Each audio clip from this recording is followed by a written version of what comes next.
հենց այստեղ ազատության հրապարակում են անելու եք մեր բողոքի ակցիաները։ Պարտիզանի պատմության մասին ասեմ, 2009 թիվն էր, երևի հենց այսպես մարտի 1-ը իմ ազատազրկման 1 տարին լրացել էր եւ այդ օրը ես արդեն ազատ էի արձակվել, առավոտյան հիշում եմ դատարանից, այն Շենգավիթի դատարանում էր, վերաքննիչ դատարանում, մի քանի օր կրճատեցին իմ բանը, ազատազրկման ժամկետը, ու այդպես դատարանից ազատ արձակեցին, արդեն նույն օրը երեկոյան եկա այստեղ հյուսային պողոտա, մարդիկ այդ տրադիցիաներին ծանոթ էին, որ ոստիկանները գալիս քշում են, ես այնքանով էի ծանոթ, որքան թերթերում էի տեսել եւ ասենք ազատությունով լսում էի, ուրեմն, բայց պրակտիկ, այսպես ասած, այդ հարցի հետ չէի շփվել, ուրեմն այնպես ինչպես միշտ հավաքվեցինք այդտեղ ու ոստիկանները այսպես թևանցուկ արած եկան, որ մեզ քշեն տանեն, ես ուրեմն այսպես ենթարկվելու բան չունեի, տրամադրություն չունեի, բնականաբար ոչ էլ ընդհարվելու էի, այնպես ստացվեց, որ ես պարկեցի, այդ օրը ինձ բերման չենթարկեցին, այդպես սկսվեց, իհարկե սա, այսպես ասած, միջազգային վաղուցվա պրակտիկա է, շատ վաղուց, ինձ մոտ այսպես ինքնուրույն ստացվեց, այնուհետև դա արդեն շատ հաճախ ամենակոպիտ, ամենացինիկ օրինախախտումների նկատմամբ, ուրեմն ես այդ ակցիան անում եմ, որը խորհրդանշում է մարդը ոչինչ է ձեր դեմ, դա այսպես, դա է իր բանը, եւ կարող եմ ասել, որ այնուամենայնիվ որոշ դեպքերում դա ազդում է։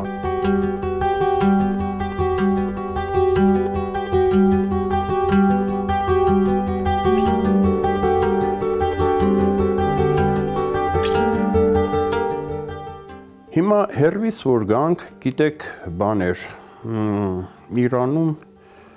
ես երևի իմ մասին ասեմ, բաներ, սկզբից եւ այդ, դեռ դպրոցական հասակից բան կար ինձ մոտ, այսպես ասած, հասարակական ակտիվության ինչ-որ ջիղ կար։ Դեռ շահի ժամանակ դպրոցականներ էինք, այնտեղ մարզադաշտ պետք է գնայինք, ինչ-որ մարզադաշտ, այսպես հերթով գնում էինք ու ասենք մի հատ ոստիկան էր, որը ինչ-որ իրա, չգիտեմ, իրա բաները հագուրդ տալու համար այդ հերթի մեջից ինչ-որ մարդկանց ասում էր, այ դու կարող ես գաս արտահերթ գնաս։ Ես ուրեմն հերթից դուրս եկա եւ մոտեցա իրան, այստեղ տարբերանշան կա, անուն չկա, բայց տարբերանշան կա։ Այդ իրա տարբերանշանը միշտ ծոցատետր ունեի, դա պապայիս հանգուցյալ բանն էր, խորհուրդն էր, մի ծոցատետր ունեցիր, գրիր, որովհետև դա հիշողությունը չի մը։ Ծոցատետրից հանեցի իրա տարբերանշանի համարը գրեցի ու գնացի հետ։ Այս ոստիկանը խառնվեց իրար։ Ու եկավ ինձ բան արեց, որ դու էլ արի գնա։ Ես չեմ հիշում արդեն շարունակությունը ինչ եղավ, բայց հետաքրքիրն այն էր, ես ընդամենը դպրոցական էի։ Եվ նախ իմ հետաքրքրությունն էր հետաքրքիր, եւ երկրորդը ավելի ճիշտ ինձ համար կարեւորը նա էր, որ փաստը արձանագրելը ինչքան կարեւոր հանգամանք է։ Ես ոստիկանը, որ միշտ այդ իրան շատ, այսպես ասած, չգիտեմ ինչ էր երևակայում, ահագին խառնվեց դրանից։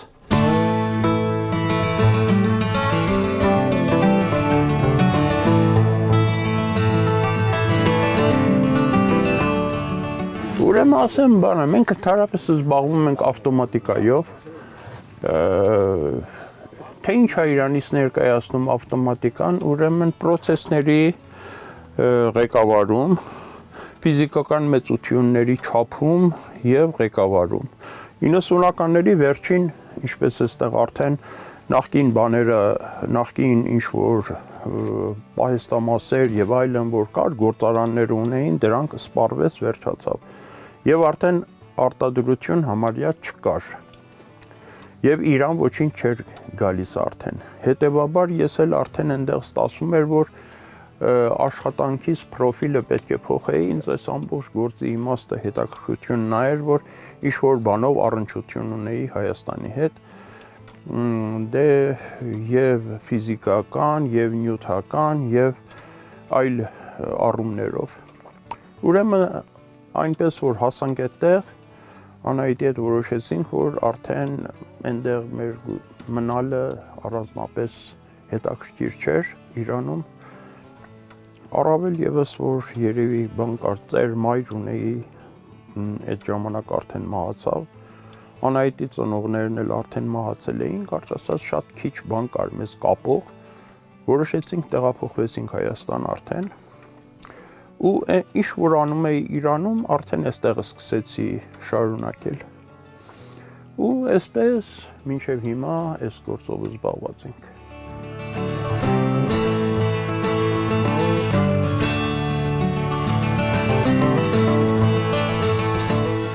Ինձ համար հայտնագործություն էր սովետական Հայաստանը,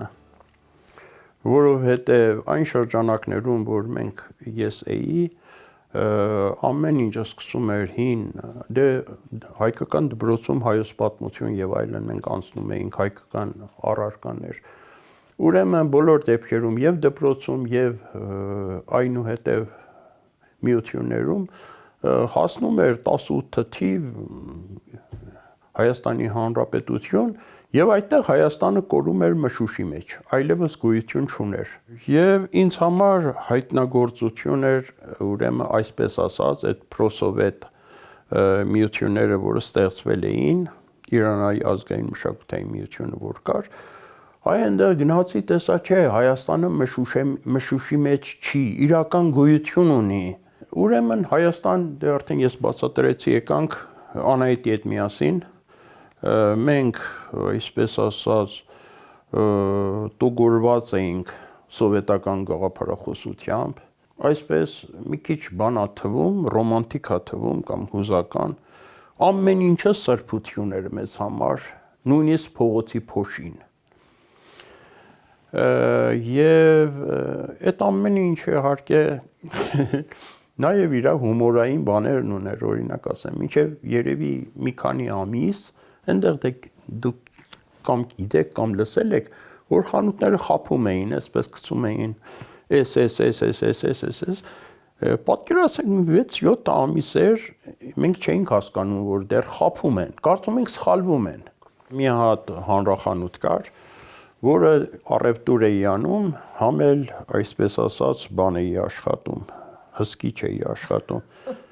բանով, հասարակական հիմունքով։ Ուրեմն առավոտը գնացի, չգիտեմ, այնտեղից ինչ որ ապրանք վերցրեցի, ձու կար այնտեղ։ Ասացի, այս ձուն ինչ արժի, ասացի, չգիտեմ, չեմ հիշում հիմա ինչքան դրամ։ Ասենք 10 դրամ, կամ կոպեկ, ներողություն, կոպեկ, 10 կոպեկ։ Ուրեմն ասացի, որ շատ լավ, փողը տվեցի եկա, հետո ասացի, բայց սրա բանը ուրա, պիտակը ուրա, որ 10, ասա, ես իմ այդտեղ ընկել ա երևի բան։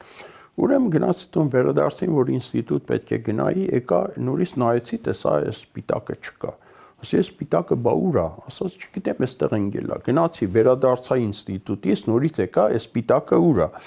Ասաց, արա, այս զզվծ։ Այդ պիտակը ճարեք դրեք։ Ուրեմն պիտակը դրեցին վերեն, այ քեզ աղետ։ Ուրեմն դա ոչ թե 10 կոպեկ է, այլ 9.5 կոպեկ։ Գասպարին այդտեղ բան արեց, հանցավոր խմբին բացահայտեց։ Ուրեմն ասի, բայց սա 9.5 կոպեկ ա։ Ասաց հետո, ասացի, որ այդ վարիչն էր, ասացի, որ բայց ինձ առավոտը 10 կոպեկ եք հաշվել։ Այդ ասաց կասիրին ասաց, դե կես կոպեկ դուր իրան թող էթա։ Ասացի, բայց ես մեկ հատ չեմ գնել, ես 10 հատ եմ գնել։ Ես ջղայնացած ասաց 5 կոպեկ իրան դուր թող էթա։ Ասացի, բայց դուք առավոտից քանի հատ ձու եք վաճառել։ Ասաց, չհասկացա, ուրիշների կոպեկն էլ քեզ պիտի տամ։ Ուրեմն այդ ժամանակաշրջանն էլ անցավ, որ այսպես ասած կողմնորոշվեցին, կարճ ասած, այսպես երևի 1 տարին բավական էր պրոսովետից հակասովետ դառնալը։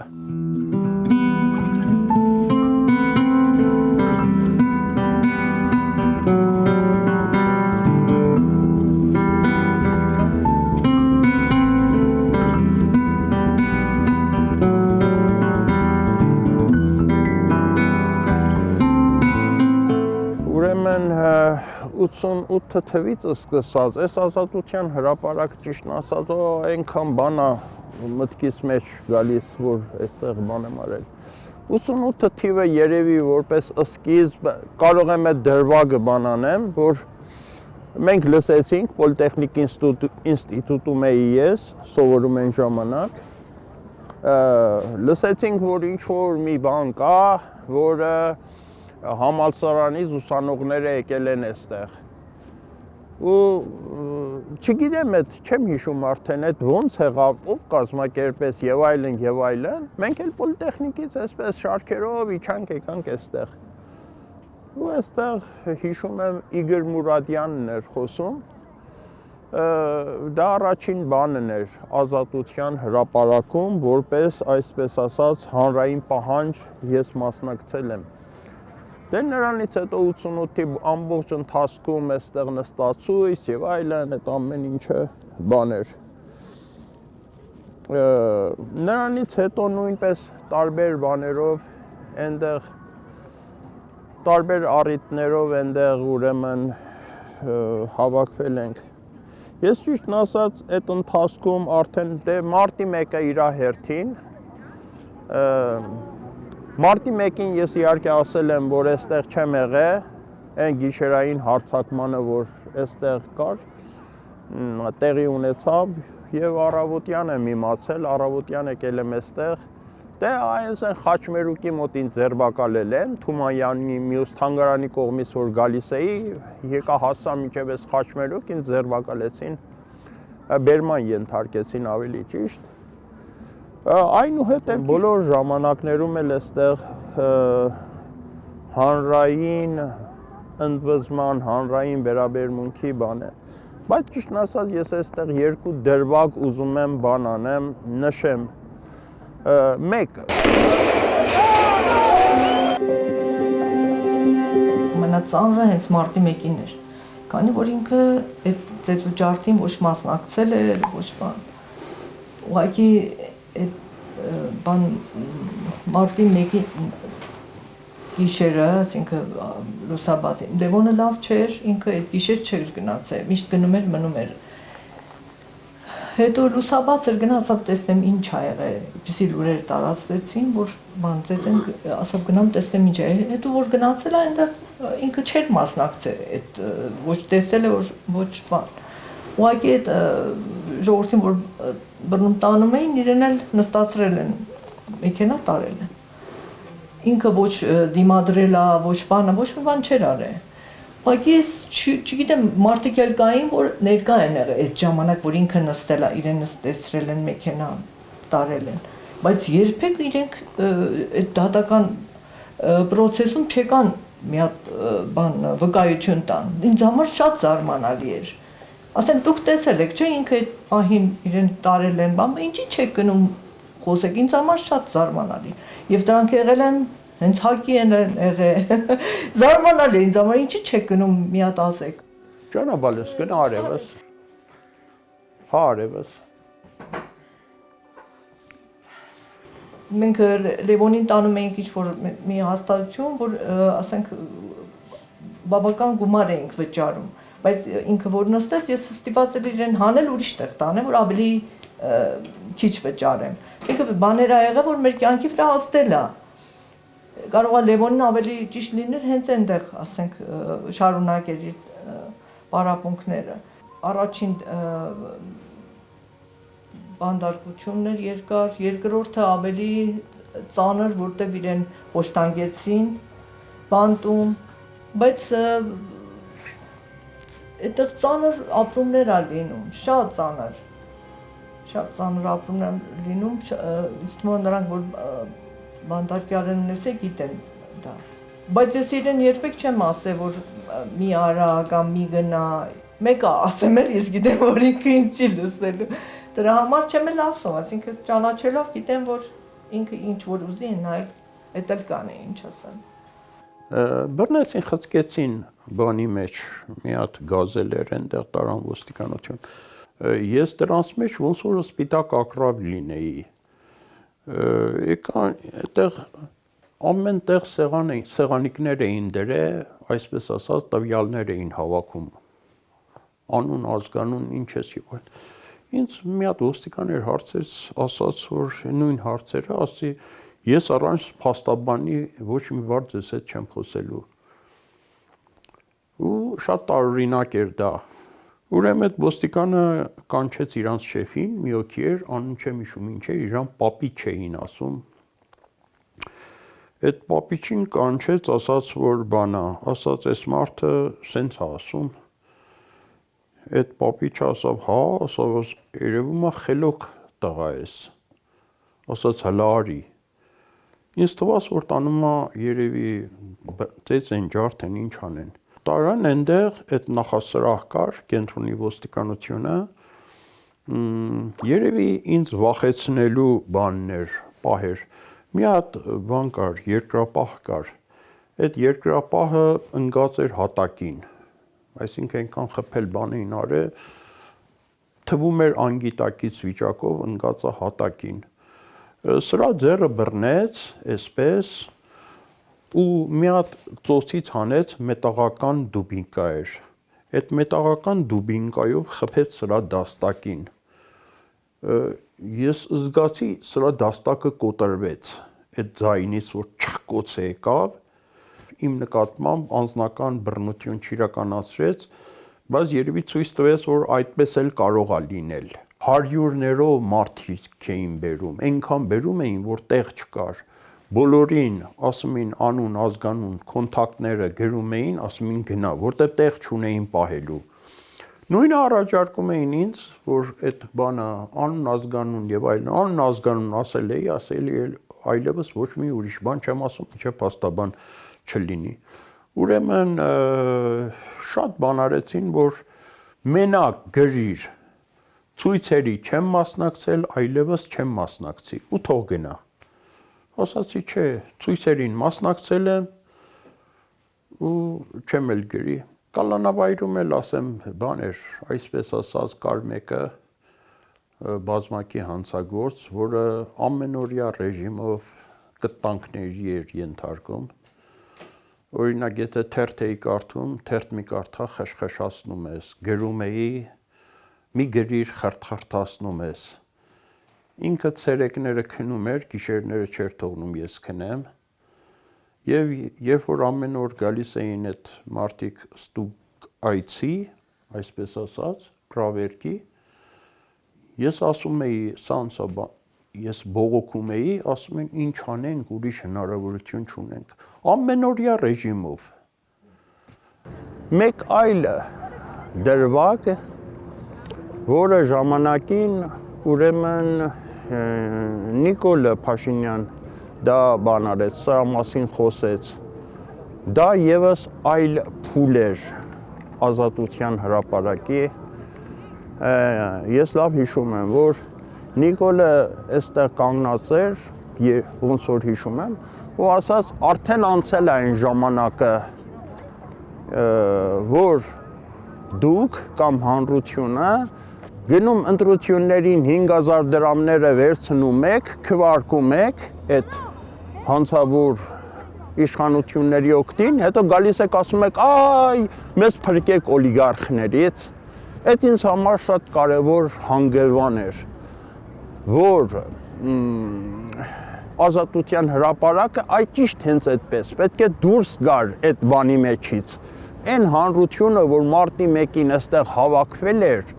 արդյոք նրանց մեջ ինչ տոկոս էր կազմում նրանք, որ հենց նախկին իշխանության օգտին էին քվարկել։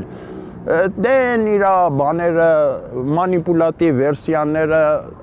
բոլորս գիտենք, փողը վերցրեք, բայց մի քվարկեք, չգիտեմ, փողը վերցրեք ում ուզում եք քվարկեք եւ այլն եւ այլն։ Այդ ամեն ինչը արդեն փողը վերցնել նշանակում է այսպես ասած նվաստանալ, այդ ստրկացուցիչ հարաբերությունները հանդուրժել։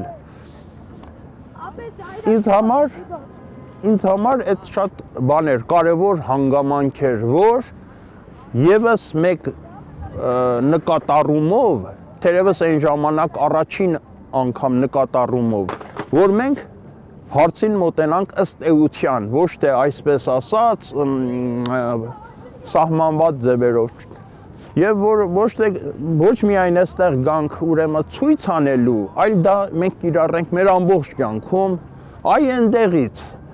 որովհետեւ ես մինչեւ հիմա այսօր այս կարծիքն ունեմ, որ ազատությունը սկսում է այնտեղից, որ դու քո առօրյա կյանքում դա իրականացնես, որտեղ որ անարդարություն ես տեսնում, բյուրոկրատիա ես տեսնում եւ այլն, դրա դեմ պայքարես, չհանդուրժես դա։ Դրանից հետո գաս բողոքես։ Այ հիմա այդ բանն էլ կա, չէ, ասենք վիրտուալ տարածքում խոսում ենք այսինչ բաների մասին, հետո բանը ելնում, որ երբ որ այնտեղ, որ պետք է կոնկրետ դեմ դիմացդ մարդու բողոքես, ուրեմն այնտեղ չես բողոքում, գալիս ես հետին բանով, ասենց, դա ուրեմն ինձ համար բան չի։ Այսինքն ազատության հրապարակը ոչ թե այսպես ասած անհայտ բազմության բողոքի տեղը պետք է լինի, այլ այն մարդկանց, ովքեր ամեն մեկը իր անունով, իր դեմքով, այդպես էլ ներկայանում է ամեն տեղ, ոչ միայն ազատության հրապարակում,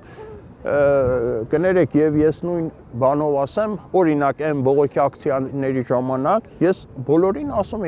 էի, էս մեր պաստառները ոչ թե պետք է գանք ազատության հրապարակում բացենք, այլ մեր տնից որ դուրս ենք գալիս, այդ պաստառը բացենք եւ ես ներողություն անհամեստության համար հենց այդպես էլ անում էի, տնից դուրս էի գալիս, սաղ թաղը գիտեր, որ ով իմ դեմքը ինչ է, ու այդպես գալիս էի մինչև այստեղ։ Դա ինձ համար հանգրվանային կամ ինչ-որ մի կետում կարևոր խնդիր էր, ազատության հրապարակի հետ կապված։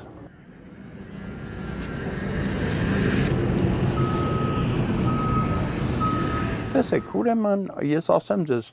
կա պետական կառավարման համակարգի խնդիր ընդհանրապես։ Նախկինում ես ավելի շատ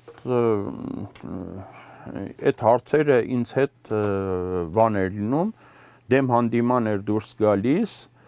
ասենք հիմնականում իրավապահների հետ կապված ցույց եւ այլն։ Բանից հետո հեղափոխությունից հետո ոնց որ այդպիսի հարցեր այլևս չեն լինում իրավապահների հետ, ոնց որ, բայց պետական կառավարման համակարգը նույնն է։ Հիմա տեսեք, խնդիրը ինչումն է, կոնկրետ ես ասեմ, իմ շատ սիրելի հարազատ բարեկամներից մեկը, իրավապաշտպան Վարդան Հարությունյանը, ինձ մի անգամ դրական բանով, օբյեկտիվ իմաստով գնահատել է ինձ, շնորհակալ եմ իրան, ասում է Գասպարին կոնֆլիկտային անձնավորություն է։ Ինչ որտեղ ճիշտ է ասում, որովհետև ինչ էր պատահում նախկինում օրինակ ինձ տանում էին, ասենք, բաժին, ասում էին ինչի ես ցույցի մասնակցել, ասում էի դա ձեր գործը չի։ Այդտեղից կոնֆլիկտը սկսում էր։ Ասում էր, որ բանա, օրինակ, ինչ-որ բան պահանջներ էին ներկայացնում, անընդհատ դա էր, որ սա ձեր բանը չի, դուք սա պիտի անեք, դուք պարտավոր եք սա անեք, գիտեք ինչա, ես, ասենք, այդ համակարգում ընդհանրապես համարվում է, այսպես ասած, աններելի հանցանք, որ իրան իրա պարտականությունը մատնացույց ես անում, մի հատ էլ այսպես ասած ներողություն աչքն ես կողում,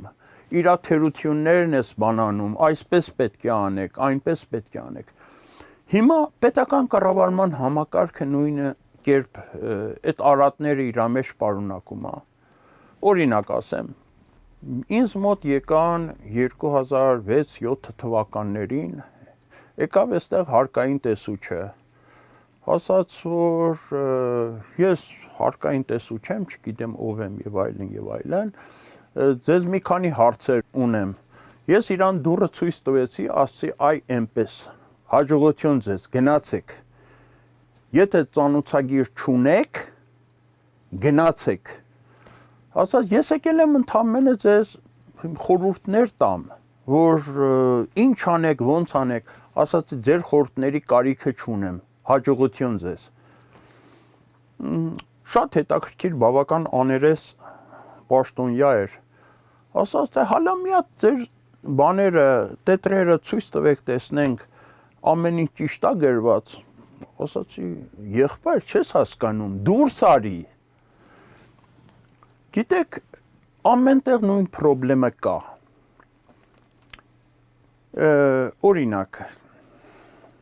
օրինակ ես հիմա բանը գամ, հասնեմ 24 թե 25 թիվ,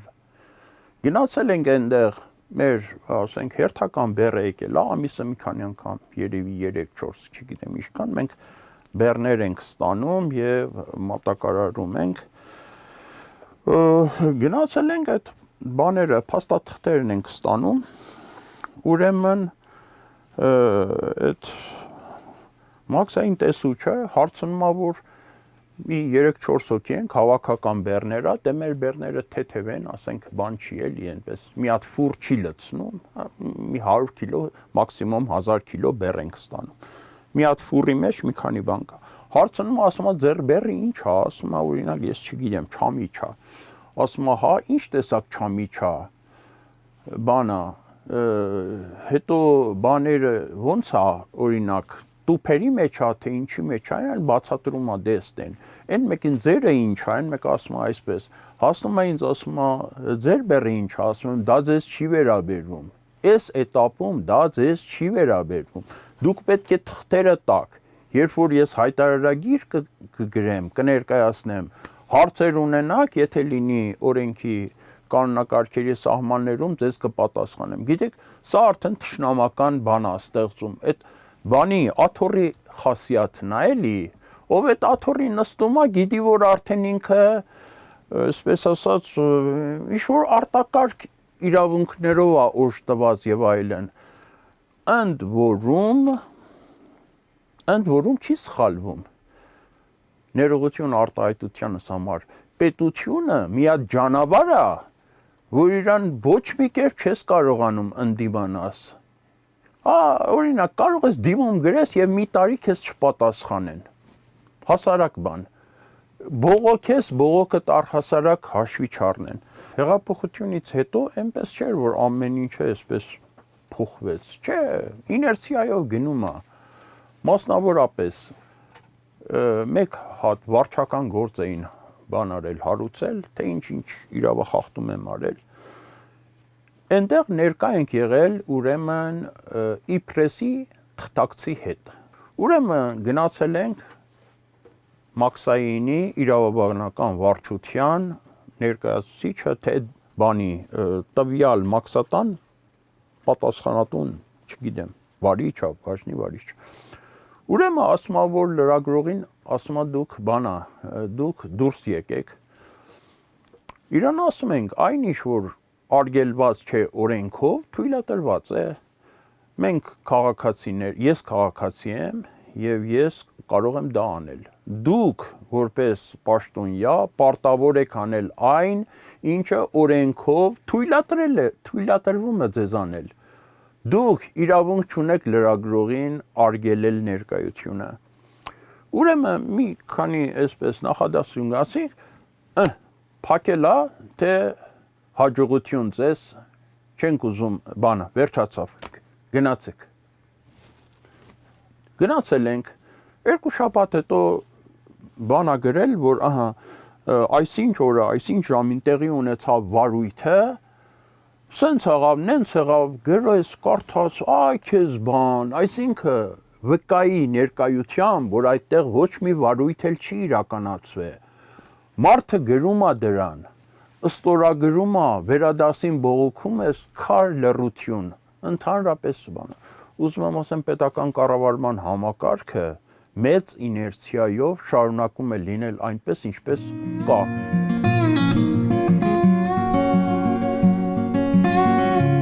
Ուրեմն համախոհների պաշտպանությունը ուղղությամբ կատարվող աշխատանքները մի կատեգորիա են,